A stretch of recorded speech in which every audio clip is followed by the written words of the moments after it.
주진우 라이브 제76주년 광복절 특별 대담 격동 1945.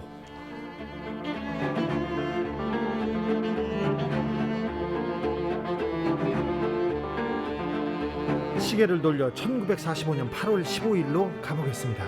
일본의 식민 지배가 이어진 지 34년 11개월 16일 만에 드디어 우리는 염원하던, 그토록 염원하던 광복을 맞이합니다. 국권을 회복하고 3년 뒤 1948년 8월 15일 대한민국은 정부 수립을 선포합니다. 해방과 독립 그리고 정부 수립까지 대한민국은 또 한 번의 큰 정치의 소용돌이 속으로 빠져들게 됩니다. 해방 전후의 한국 현대사 지금부터 시작해 보겠습니다. 서울대학교 국제대학원장 박태균 교수님 어서 오세요. 네, 안녕하세요. 1910년 8월 29일 일본의 강제 병합 조약이 체결되면서 우리는 일제 식민 치하에서 살게 됩니다. 그로부터 35년 세월이 흐르고 1945년 8월 15일 다시 광복의 빛을 되찾게 되는데요. 광복의 의미 좀 짚어주십시오. 너무너무 소중한 예. 날이죠. 그러니까 나라를 잃었다가 나라를 다시 되찾는 날이고요. 네, 자유를 되찾았죠. 그렇죠. 빛을 되찾고 카이로 선언에서 열강들이 다 얘기한 것처럼 노예 상태에 있었던 우리 국민들이 이제는 우리가 원하는 나라를 좀 만들어 볼 수 있는 네. 그런 기회를 맞게 된 거죠. 우리나라를. 그렇죠. 그것도 이제 과거에 정말 또 우리 저 백성들을 힘들게 했던 왕조로 다시 돌아가는 것이 아니고 네. 1919년에 대한민국 임시정부를 세우면서 민주공화국을 세울 수 있는 굉장히 중요한 기회를 맞게 된다라고 할 수 있을 것 같습니다. 네. 광복이 되고 3년 뒤 정부 수립까지 3년 동안 한국사에서 가장 중요했던 일들이 벌어집니다. 네. 그때 정치사, 현대사 어떻게 돌아갔을지 큰 태풍이 불어닥쳤을 것 같은데 그때 한국의 정치인들을 이렇게 만나고 보고서를 만든 사람이 있다고요? 네, 그 레너드 버치라고 하는 사람이 있었는데요. 네. 이 양반이 이제 1945년 말 46년 초쯤에 한국에 들어와 가지고 네. 이제 미군정에서 활동을 하면서 네. 여러 가지 정치 공작에 같이 참여했던 사람이에요. 예. 그래서 이제 많은 정치인들을 만나게 됐고 이 정치인들과 만났던 얘기들에 대한 문서들을 굉장히 많이 남겼습니다. 누구 만났습니까? 이승만 대통령도 만났습니까? 이승만 대통령 많이 만났습니다. 많이 만났고요. 김구 선생도 만났고 네. 그다음에 이제 좌우합작위원회를 이분이 좀 주도를 했기 때문에 좌우합작위원회 참여했던 여운형 씨나 김규식 씨 이런 분들을 주로 만났고요. 네. 또 그 외에도 이제 많은 정치인들이 이제 이분한테 편지를 보낸 것도 있고 또 만난 그런 얘기도 있고 그렇습니다. 한국 정치에 영향도 많이 이렇게 끼쳤습니까? 미 군정에서 정치를 담당했으면 그럴 만도 한데요. 네, 그러니까 이 직책이 원래 올 때는 그 정치 고문단에 그냥 속해가지고 단순하게 일을 하는 역할이었는데 네. 오자마자 이제 하지 사령관의 눈에 띄게 돼요. 왜냐하면 이 양반이 하버드 대학 로스쿨 출신이에요. 네. 엘리트네요. 네, 그러니까 이제 와가지고 올 때 계급이 중위입니다. 소위, 중위, 대위 할 때 네. 이제 중위인데 그것밖에 되지 않지만 하지 사령관이 굉장히 중요한 역할을 맡기게 되죠. 그래서 이제 당시에 열렸던 미소공동위원회에도 그 자문을 하는 역할을 하고 또 그 미소공동위원회 성공을 위해서 만들었던 좌우합작위원회를 주도하는 역할을 또 맡기게 됩니다. 네. 그분이 본 네. 한국 정치인들은 어땠습니까? 어떤 좀 특이점이 보입니까? 그러니까 사람에 따라서 굉장히 이 평가가 많이 좀 차이가 나죠. 그래서 이것도 어떻게 보면 이제 이번에 굉장히 개인적인 의견일 수는 있겠습니다만 네.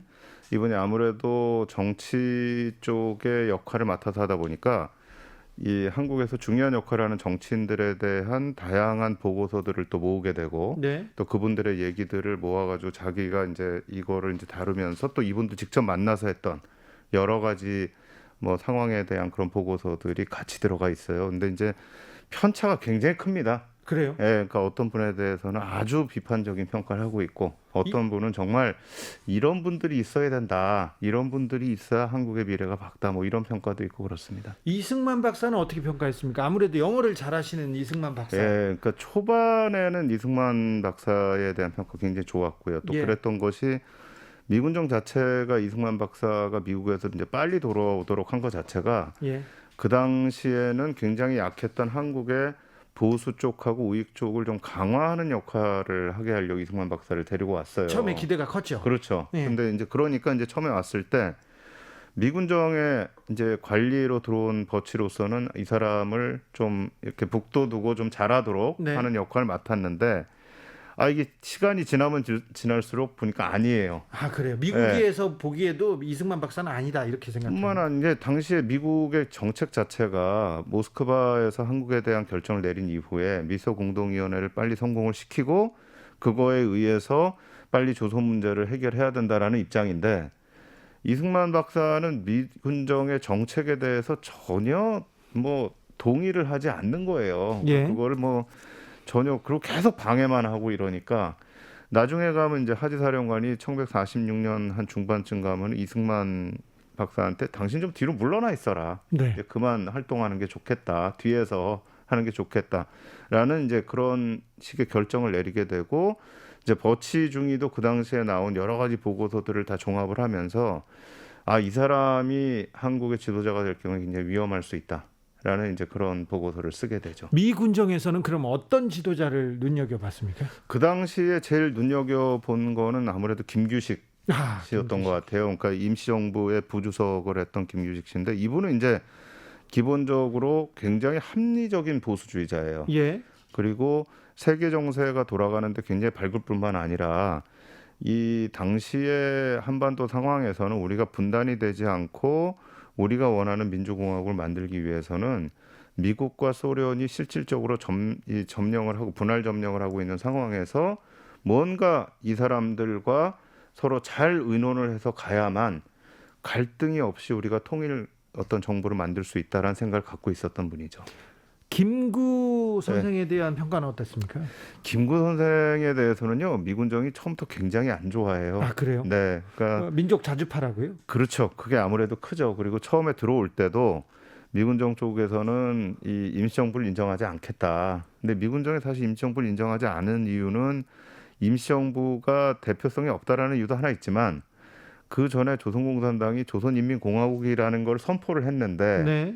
이걸 인정할 수 없다 그러고 임시정부를 인정할 수는 또 없거든요. 그러니까 이제 모든 미군정 외의 정부는 인정하지 않는다라고 하고 개인 자격으로 들어와라 이렇게 했는데 김구 선생이 들어와서 활동하는 게 개인이 아니고 계속 이제 임시정부의 그런 어떤 네, 이 정통성이 법성, 있죠. 정통성 이걸 이제 내세우시니까 기본적으로 미군정 입장에서 볼 때는 너무나 민족주의적인 부분들이 강하고 그 중심으로 해서 가려고 한다라는 그런 부정적인 인식을 갖게 되는 거죠.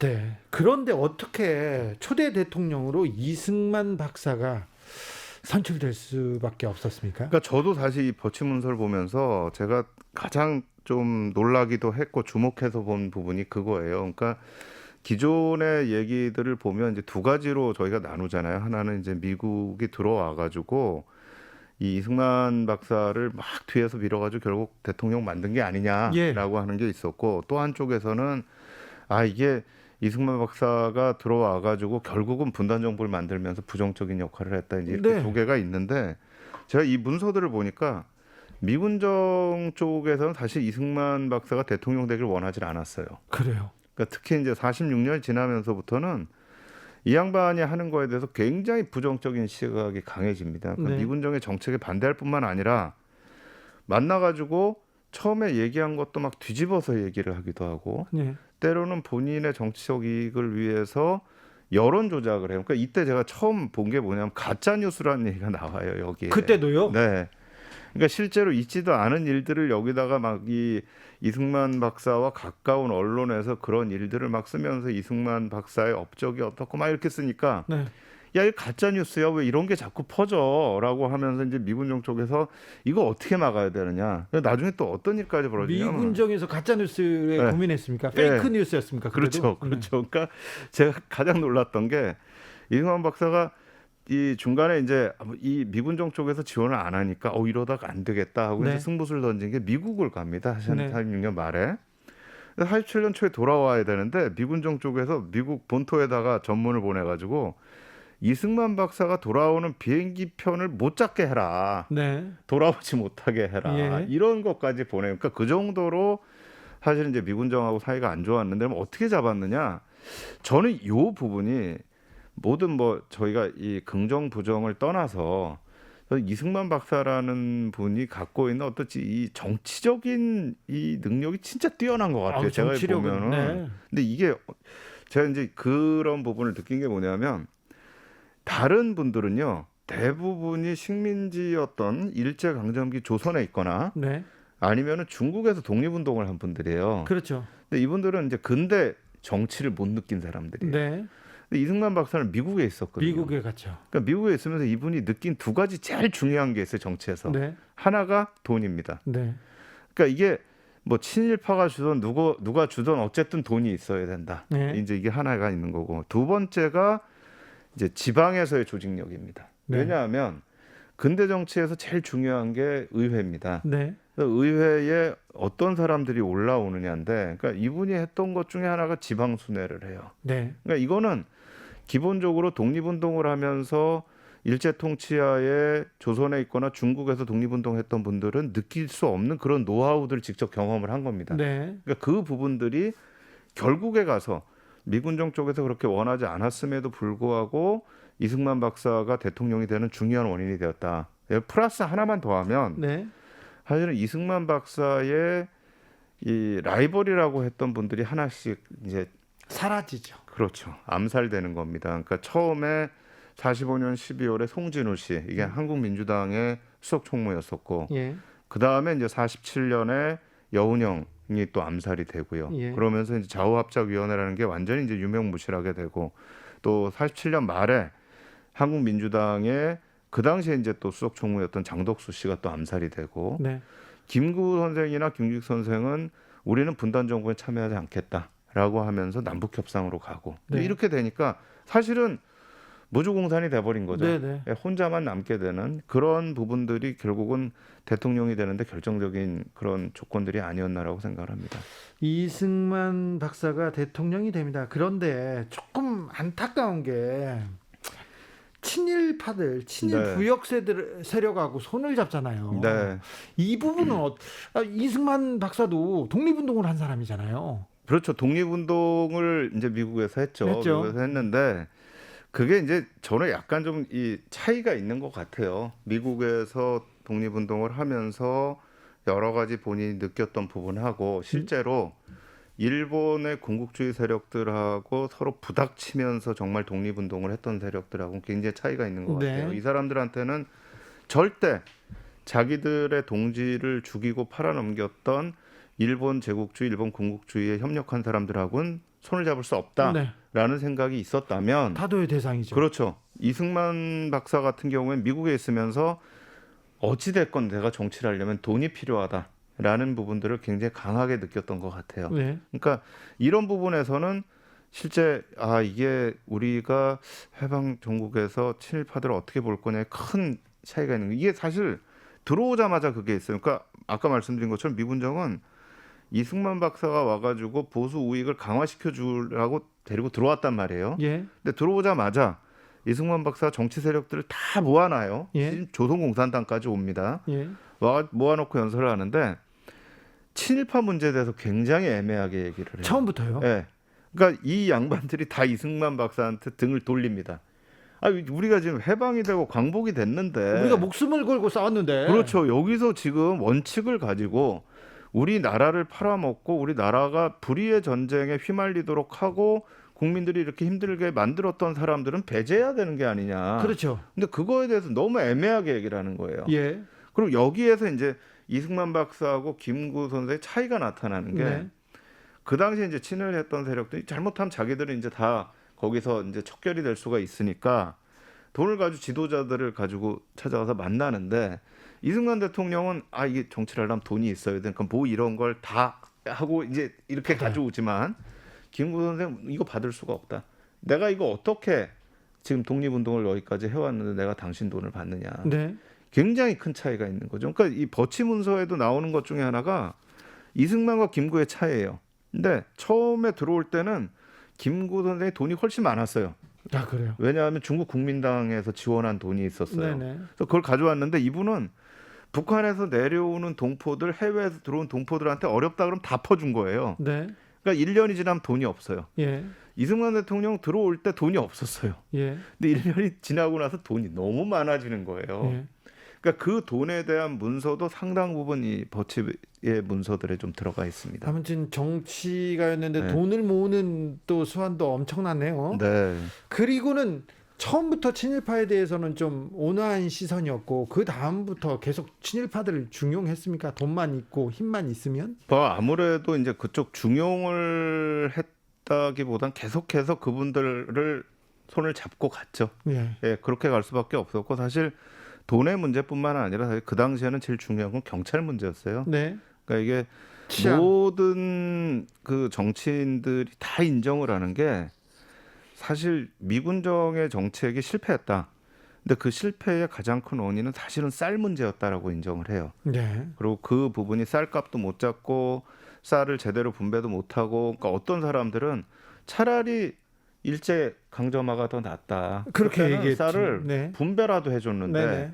야, 이 쌀이 똑 떨어져 버린 거예요. 예. 거기다가 이 일제 강점화에서 우리 쌀을 뺏어갔던 경찰이 똑같은 사람들이 와서 또 우리 쌀을 또 뺏어가네. 네. 이런 생각들을 이제 하게 되는 건데, 그 쌀 수집을 하는데 제일 중요한 역할을 했던 사람은 사실 경찰들인데, 네. 문제는 이분들이 일제 강점기에도 경찰을 했던 사람들이라는 순사가 거예요. 경찰이 된 거잖아요. 네, 그러니까 저도 이게 모든 이 정치인들이 경찰 문제를 해결하지 않으면 미군정은 성공할 수 없다라고 얘기했는데 미군정이 끝까지 경찰 시스템을 안 바꿔요.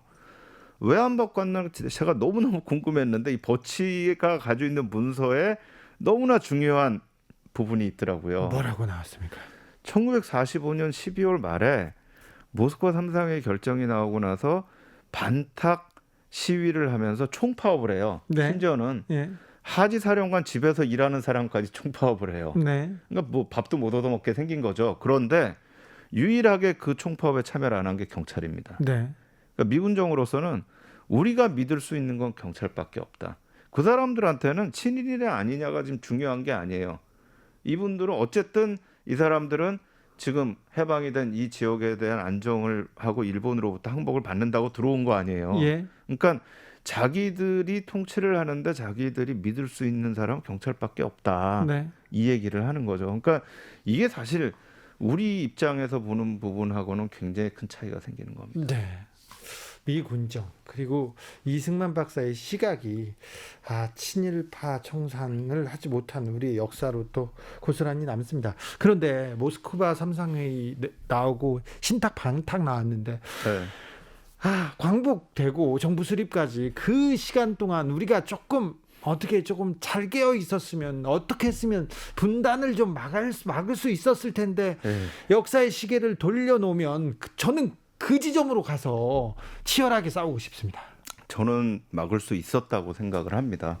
그게 사실 이제 1945년 12월에 나왔던 모스크바에서의 한국에 대한 결정을 잘못 이해하거나 또는 정치적으로 이용을 하면서 결국 저는 내부적으로 분단이 간 게 아닌가. 그때 가짜 뉴스도 또 있었고요. 그렇죠, 당연하죠. 근데 네. 그 당시에 사실은 모스크바에서 미국과 소련이 결정을 했을 때 기본 의도는 네.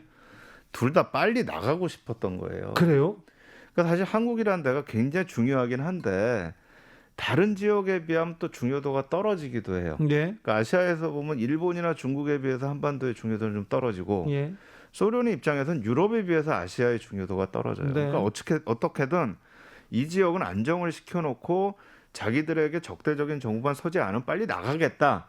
이게 모스크바 삼상의 결정인데 이 내용을 신탁 통치안으로 완전히 바꿔놓은 거예요. 네. 그러니까 신탁 통치를 가지고 막 싸운 거죠. 근데 실질적으로 이게 나오고 나서 10일 정도 지났을 때 주요 정당들이 만나가지고 이제 사당 칸파라는 게 있는데 이 사당이 만나가지고 했던 합의문을 보면 이 사람들이 이 모스크바 선상회에서의 조선에 대한 결정이 무슨 내용인지 알아요. 알아요. 네. 아는데 이제 이걸 정치적으로 이용하려고 하는 세력들 결국은 그 실제로 아는 진신들을 다 깨버린 거죠. 예. 깨고 다르게 얘기하기 시작했죠. 자기들의 정치적 이익을 위해 가지고 네. 반탁 신탁 통치에 반대한다. 모스크바 삼상협정에 이거를 결정에 찬성한다도 아니고요. 총체적으로 찬성한다. 저는 그것도 이해를 못 하겠어요. 좌파에서 그냥 우리 지지하고 빨리 니네 너 나가고 우리끼리 좀 잘 만들어 볼게 하면 되는데 거기다 총체적이란 말을 또 붙여요. 그러니까 저는 우익이고 좌익이고 간에 이거를 자기들이 정권을 잡기 위해서 정치적으로 이용을 하면서 실질적으로 결과가 그렇게 됐잖아요. 네. 결과적으로 보면 우익과 좌익이 남과 북에서 정권을 잡는단 말이에요. 예. 이 남과 북에서 정권을 잡았던 사람들은 통일 정부가 서면 정권을 잡을 수 없는 사람들이에요. 네. 근데 사람들에 따라서 이제 이런 얘기를 하죠. 어차피 그때 냉전으로 가는데 아무리 그걸 한다고 해서 그게 그러면 통일이 됐겠느냐. 저는 이 부분에 대해서 꼭 제가 반박을 하고 싶은 게 뭐냐면 냉전이 가장 엄혹했던 시기 1950년대입니다. 네. 오스트리아 통일 독립했습니다. 예. 10년의 기간을 거쳐가지고 이 사람들이 내부적으로 우리가 이렇게 하겠다라고 내부적으로 결의하고 해가지고 자기들이 독립을 해요. 그러니까 이게 외부 상황에다 자꾸 저는 돌리는 거에 대해서 저는 굉장히 좀 반대하는 입장이고 우리가 그 당시의 상황을 진짜 정확히 이해를 하고 외세가 무엇을 생각하고 있었는가를 이해하고 그것에 따라서 자기의 개인적인 정치적 이익보다는 정말 그 상황에서 우리가 해야 될 일들로 자기들의 어떤 정치적인 행동들을 이끌고 갔다면 저는 분단되지 않았을 거라고 생각해요. 그 당시 역사적인 오보, 동아일보의 오보가 나왔었는데 그런 그렇죠. 오보는 어디에서 비롯된 겁니까? 그것도 사실 지금 굉장히 아직까지도 명확히 밝혀지지 않았어요. 그러니까 네. 뭐 얘기가 되는 거는 최근 연구에 보면 일본에 있는 메가더 사령부에서 나온 그 보도를 받아가지고 그냥 했다는 얘기가 있고 그게 네. 지금 제일 유력한 설인데 사실은 미국은 한반도에다 신탁 통치하려고 했고 네. 소련은 한반도 신탁 통치를 반대했거든요. 네. 근데 그런데 보도는 이제 소련이 신탁 통치를 반대로 썼죠. 예, 원한다라고 하면서 이제 반탁 운동이 사실은 반미 운동이에요. 그러니까 네. 아까 제 처음에 미군정이 이승만 대통령이나 김구 선생을 좀 싫어하고 약간 그쪽하고 안 하려고 했던 이유가 두 사람이 반탁 운동을 정치적으로 이용했기 때문이거든요. 네. 근데 그럼에도 불구하고 반탁 운동이 반미 운동이 돼야 되는데 반소 운동이 되고 반공 운동이 돼 버린 겁니다. 예. 그리고 거기에 그 과정에서 이제 우리가 얘기하는 일본 제국주의에 협력을 했던 사람들이 반탁 운동을 하면서 애국자로 둔갑을 하게 되는 거예요. 그러면서 이 남북 간의 그 분단은 고착화되는 거죠. 그렇죠. 그렇게 되면서 이제 저는 그래서 기본적으로 저는 이런 생각을 해요. 그러니까 우리가 뭐 북쪽에는 공산주의자, 남쪽에는 뭐 보수의 이렇게 얘기하는데 전 그것보다는 남쪽은 반탁 운동 했던 네. 사람들, 북쪽은 반탁 운동을 반대했던 사람들. 네. 이렇게 딱 나뉜 것 같아요. 그렇게 해서 나뉘었죠. 그러니까 실제 북쪽에 갔던 이 어떤 민족주의 우파 지도자들도 있었고 남쪽에 남았던 공산주의 세력들도 있어요. 예. 그러니까 이게 저는 좌파 우파로 나누기보다 오히려 이 신탁 문제에 대한 왜곡된 언론의 보도 네. 또 그거를 가지고 정치적으로 이걸 이용했던 정치 세력들이 결국은 우리 분단에 제일 책임 있는 게 아닌가라고 생각합니다. 그 분단 상황에서 민족주의자들, 자주파들의 또 목소리가 조금 나왔어야 되는데 네, 김구 선생과 더불어 김규식 선생은 네. 어떻게 된 겁니까 그때? 그러니까 왜 사라졌어요? 김규식 선생은 사실은 너무 합리적이에요. 그러니까 이게 사실 정치를 하려면 합리적인 것도 중요하지만 또 이 정치적으로 뭔가 해야 되는 게 있는데 이분이 원래 학자 타입이에요. 네. 그러니까 약간 몸도 약하고 식민지 때도 했던 일이 이 일제강점기 조선에서 외국으로 유학 가는 사람들 중간에 상해 들리면 거기서 영어 가리키고 막 이거 하셨거든요. 네. 그러니까 너무 이런 분이니까 굉장히 자기가 이 버치 문서에 나오는 내용들을 보면 계속 고민을 하는 거. 어차피 나 혼자 안 된다. 그러니까 내가 스스로 본인의 어떤 정치력에 대한 부분도 알고 있어요. 그러니까 내가 하려면 여운형 같은 사람이 있어야 된다. 그래서 이제 둘이 합쳐가지고 하는데 여운형이 암살당했잖아요. 네. 그러니까 뒤에 가서 이제 김구 선생하고 우리가 여기 지금 우리 허리가 깨질지언정 조국의 허리가 갈라지는 거는 볼 수가 없다라고 네. 하면서 이제 383 이 부분으로 넘어가는 네. 거예요. 가서 이제 북쪽 지도자들하고 만나서 하자. 근데 그때 또 버치가 가서 이러고 가면 어떡합니까? 우리 가면 안전도 책임을 질 수가 없고 어쩔 수가 없습니다. 그러니까 요거 가기로 결정하셨으면 갔다 오는데 이게 마지막이고 다녀와서는 좀 협조를 해주세요. 그러니까 이제 김규식이 하는 얘기가 이게 마지막이 아니고 시작이다. 네. 나는 이거로부터 해가지고 앞으로는 조국의 이 허리가 잘리는 걸 보지 않기 위해서 나는 계속 노력하겠다 이러고 가는 거예요. 예. 저는 김구 선생도 대단하다고 생각하는 게 이 양반은 평생을 반공을 위해서 살아오신 분이에요. 예. 그러니까 독립을 위해서도 살아오셨고 공산주의도 굉장히 싫어하시는 분이에요. 예. 그런데 마지막에 분단의 위기가 되니까 자기의 정치적 신념을 버립니다. 네. 내 정치적 신념이 중요한 게 아니고 조국의 미래가 더 중요하다. 김규식 선생하고 넘어가시는 거예요. 네. 사실 이런 참 진짜 저는 사실 그런 지도자들을 보면서 이게 참 지도자들이 정말 국가와 사회를 위해서 어떤 생각을 해야 되는가 네. 그런 걸 좀 많이 느껴요. 그 지도자들의 그런 희생과 노력이 있는데 결국 그분들은 다 사라지고 이승만 대통령 그리고 분단 그리고 전쟁을 맞습니다. 네, 그것도 또 이제 북한 문제도 있죠. 사실 북한의 공산주의자들이 이 일제강점기에 정말 국가의 독립, 이 민족의 독립을 위해서 활동을 했던 공산주의자들을 다 대표하는 사람들이 아니에요. 네. 사실 그분들은 이 일제강점기 때에 감옥에서 돌아가신 분들도 많이 있고 네. 또 해방 이후에 남쪽에서 탄압을 받거나 또는 정치 과정이나 전쟁이나 이 과정에서 숙청이 되거나 정치판을 떠나게 되는 이런 분들이 있어요. 그러니까 북쪽의 공산주의자들은 굉장히 문제가 많고 사실은 6.25 한국전쟁이라는 것도 기본적으로 놓고 보면 북쪽 공산주의자들의 오판에 의해서 일어난 전쟁이거든요. 네. 그러니까 이게 사실 이 참 우리가 해방 광복이라고 하는 그 엄청난 기회가 위기가 돼버리고 그게 우리 사회를 어떤 이 소용돌이 속에 몰아넣는 데는 저는 우리 그 당시의 정치인들 특히 권력을 잡았던 정치인들의 문제가 저는 가장 컸다라고 생각합니다. 네. 버치 보고서 한국 정치의 기원과 원형을 확인할 수 있는 굉장히 귀중한 자료인데요. 네. 왜 이제 나왔죠? 그러니까 이분이 이제 돌아가시면서 네. 그 가족분들이 하버드 대학에다 그걸 기증을 하셨어요. 네. 근데 제가 이제 연구년 때 하버드 대학을 가서 교수님이 여러 가지 찾아오셨어요? 공부를 하다가 네. 우연히 이 자료를 발견을 하게 된 거예요. 교수님이 발굴하신 자료예요? 네. 그러니까 저도 이게- 하버드대 도서관 갔는데 예. 저는 못 찾았네요. 근데 이거가 거기 있는데 예. 사람들이 이 자료가 뭔지를 아무도 모르는 거예요. 네. 근데 제가 버치라는 이름이 너무나 이 유명한 사람이거든요. 그러니까 네. 세계에서 제일 똑똑한 중이에요. 그리고 우리나라 그 정치를 당시에. 네. 쥐락펴락한 그런 중요한 중이 아닙니까? 네, 그리고 제가 버치 그러니까 눈이 확 뜨더라고요. 네. 확 떠가지고 야 이거 한번 봐야 되겠다니까 아니나 다를까 그 안에는 정말 너무나 소중한 자료들이 있고 그 안에서 예. 이걸 보니까 지금까지 우리가 생각했던 이 미군 정하에서의 상황을 보는 데에 완전 우리가 정치적 관점을 가지고 이 시대를 판단하고 재단을 했는데 네.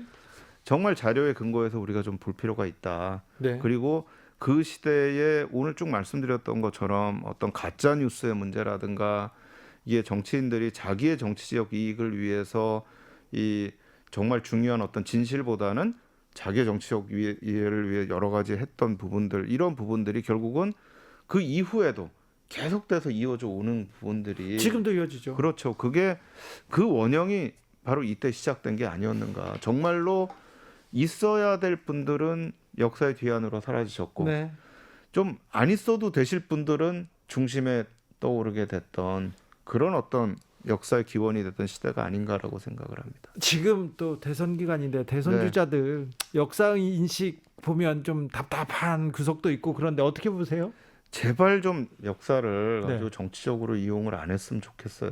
네. 그러니까 역사는 좀 역사대로 두고 네. 그 시대를 우리가 제대로 좀 이해를 하면서 그때로부터 좀 제대로 된 교훈을 얻을 수 있게 하면 좋겠어요. 이게 몇 번이나 저희가 그런 경험이 있었죠. 역사를 정치적으로 재단을 하고 이용을 하면서 쓸데없는 역사 논쟁들이 일어났었어요. 네. 근데 그게 역사학 자체도 발전을 너무나 더디게 하고 국민들한테도 야 역사가 뭐 이게 뭐 정치적으로 다 해석 가능한 거 아니야? 라는 식의 생각을 갖게 하고 그러나 우리가 그 역사가 있었기 때문에 오늘의 우리가 있는 거고요. 오늘 우리가 또 역사를 만들어가고 있는 거고 우리 미래 세대가 우리가 만든 역사를 가지고 또 많은 교훈을 얻을 거예요. 네. 역사는 너무나 중요한 거니까 제발 좀 우리 정치인들 역사 좀 가만 놔둬 주세요. 그런데 역사로부터 배우는 그런 정치여야 되는데 역사로부터 과오를 다시 반복하지 않는 그런 정치여야 되는데 그렇지 않습니다. 국민들이 좀 잘 쳐다보고 있어야 될 텐데요. 네, 그래서 저는 뭐 일단 역사학자들의 책임도 있고요. 예. 근데 저는 그나마 좀 다행이라고 생각하는 게 요즘에 굉장히 좋은 역사 관련 프로그램들이 많아요. 네. 그래서 저는 좀 더 재밌게 만들어가지고 네. 더 많은 국민들이 관심을 갖고 보고 네. 또 그거에 대해서 서로 많이 토론도 되고 또 제대로 된 교훈을 얻기 위해서 노력을 한다면 네. 정치인들 역시 저는 올바른 역사 인식을 갖게 되지 않을까라고 생각합니다. 아, 그렇습니까? 네. 그럼 역사학자가 좀 더 재밌게 하셨어야지 오늘. 오늘 재미없나요? 아, 네. 네. 알겠습니다. 아무튼 제가 많이 반성하겠습니다. 많이 배우는 자리는 맞습니다. 역사로부터 배우고 성찰하는 역사 논쟁이 되기 위해서 국민들도 좀 깨어 있어야 되겠습니다. 간단하게 몇 가지만 물어볼게요. 이승만 대통령이 헌법 가치를 가장 잘 지킨 대통령이었습니까? 기침하세요.